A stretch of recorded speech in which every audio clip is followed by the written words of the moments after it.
गुरुदेव, मेरे पति दूसरों के कहने में बहुत जल्द आ जाते हैं। वो मेरे पड़ोसियों के कहने पर कुछ उपाय, शनिवार को तेल देना और अलग अलग चीजें करते हैं। गुरुदेव, परिवार को बिना बताए, बिना जिक्र किए चोरी छुपे कर्म करने का क्या फल मिलता है?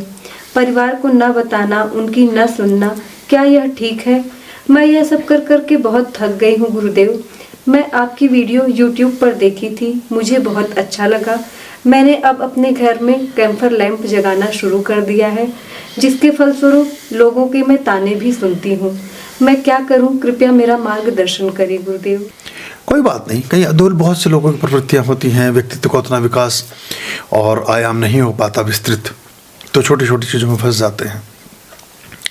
और कई बार हमारी भी थानेदारी की अतिशयता हमारे संबंधों के बीच बहुत से दुराव को और मनमुटाव को पैदा करती है।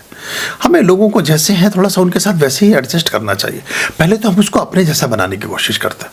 एक लड़की की एक लड़के से शादी होती है, वो कहते तुम ये मत करो, तुम ये मत करो, तुम फलाना मत करो, शाम को टाइम से घर आओ, इस रंग की पैंट मत पहनो, इस रंग की टी शर्ट मत पहनो, ये वाली घड़ी मत खाओ, ये पान मत पियो, ये कोल्ड ड्रिंक मत खाओ, चाय अच्छी बात नहीं, गुटखे का कोई मतलब नहीं, कॉफ़ी तुम्हें पीनी नहीं चाहिए, दोस्तों के साथ जाओगे नहीं, सब कुछ। उन्हें बेचारे ने सब करता चला गया। बोले जी जी जी जी जी। फिर एक साल बाद वो कहती है कि आप तो बिल्कुल बदल गए। अरे बदल तो तुमने दिया उसको वो तो बेचारा ठीक ही था, मतलब जो भी जिस अपने रंग में जिस भी रूप में था, धीरे धीरे तो आप उस व्यवस्था में कर सकते थे। आपने बिल्कुल ही किसी को जेल में बैठा के बंद कर दिया, तो ये ज़रूरी नहीं आपके साथ इसका तालमेल बने, इस संवाद का। पर हम अगर बहुत बात कह करके सुधार नहीं होता, तो कभी कभी बिना कहे सुधार होता है। दर्द का हद से बढ़ना है दवा हो जाना। मैं अपने निजी जीवन में भी मैं एक दो बार मैं शब्दों की गरिमा को बहुत ध्यान में रखता हूँ। जो जिस व्यक्ति की बातें, जिस व्यक्ति की चीज़ें ठीक ना लगें, उसको इग्नोरेंस फुल ऑफ कर दीजिए, क्योंकि वो आपके विचारों को ख़राब करता है। तो ऐसी चीज़ों में फिर रुचि होने लगती है हमारी। हम उसी का पीछा करते रहते, क्या उपाय कर रहा है, कौन से मंदिर जा रहा है, कहाँ से सरसों का तेल खरीद लिया। वो बेचारा चाहे अपने डंडे पे मालिश करने के लिए सरसों का तेल लाया 50 ग्राम, हम सोच रहे हैं पहले वो उपाय ही करेगा कुछ ना कुछ। कई बार तो इतनी ज़्यादा पीछा करने की ज़रूरत नहीं है। Do the best and live the rest. ईश्वर उनका भी ख्याल रखें और आप भी अपना ख्याल रखें। ऐसे करने से किसी के सब कुछ नहीं होता है। कौवों के कोसने से ढोर नहीं मरते हैं। ऐसे तो सारे गिद्ध तो बैठे हुए सारे दिन यही सोचेंगे कि पूरी दुनिया मरे तो हमें भोजन मिले। तो ऐसे सबकी इच्छाएं पूरी नहीं होती हैं। इच्छाओं के पीछे और बाकी क्रियाओं के पीछे बहुत चीज़ें काम करती हैं और वो ध्यान में रखनी होती हैं। कि जो लोग डरा रहे हैं, कुछ कर रहे हैं, वो ऐसे लोग अंत की तलाश में हैं, जीवन की तलाश में नहीं।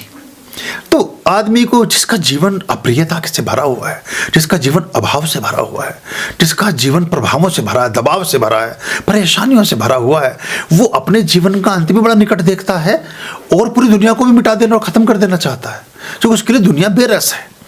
मैं तो कहता हूँ कि उम्र 100 मेरी उम्र अगर 100 साल हो जाए और बढ़ जाए और दिन में हो 50 घंटे, तब भी मेरे लिए काम मतलब मेरे लिए वो समय कम है।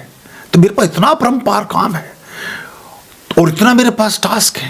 लेकिन जिसका जीवन शुष्क है, ये जो सीमित होते जाना है, अपने आप को बिल्कुल संकुचित और सिकुड़ करके एक बिंदु पर केंद्रीभूत कर देना है, वो जीवन के अंत की ओर ही तो ले जाता है। जब आदमी अवसाद में जाता है तो उसे किसी की भी हंसी की आवाज़ भी ऐसी लगती है जैसे किसी ने बाण मार दिया हो।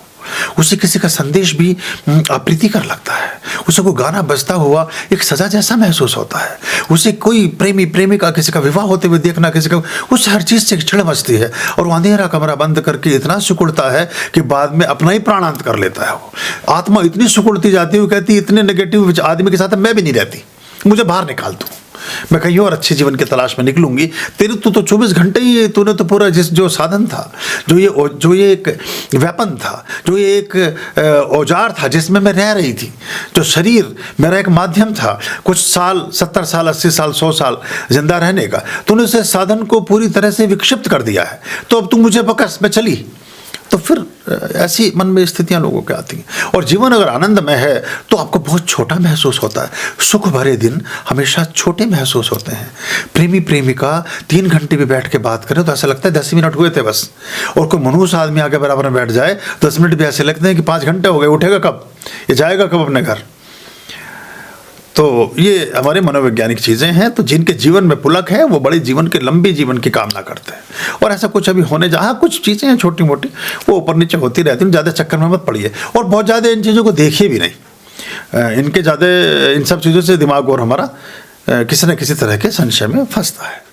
आर्यं शरणं शुभमस्तु संभवकरणं हरमस्तु देवं वर्णं कर्मस्तु पापं चरणं परमस्तु पापं धर्मं मर्मस्तु तारं कर्मं धर्मस्तु हृदयं बीजं धर्मस्तु शोकं दुःखं हरमस्तु शोकं दुःखं हरमस्तु आर्यं शरणं शुभमस्तु संभवकरणं हरमस्तु देवं वर्णं कर्मस्तु पापं चरणं परमस्तु पापं धर्मं मर्मस्तु तारं कर्मं धर्मस्तु हृदयं बीजं धर्मस्तु शोकं दुःखं हरमस्तु शोकं दुःखं हरमस्तु पापं धर्मं मर्मस्तु तारं कर्मं धर्मस्तु हृदयं बीजं धर्मस्तु शोकं दुःखं हरमस्तु शोकं दुःखं हरमस्तु शोकं दुःखं हरमस्तु।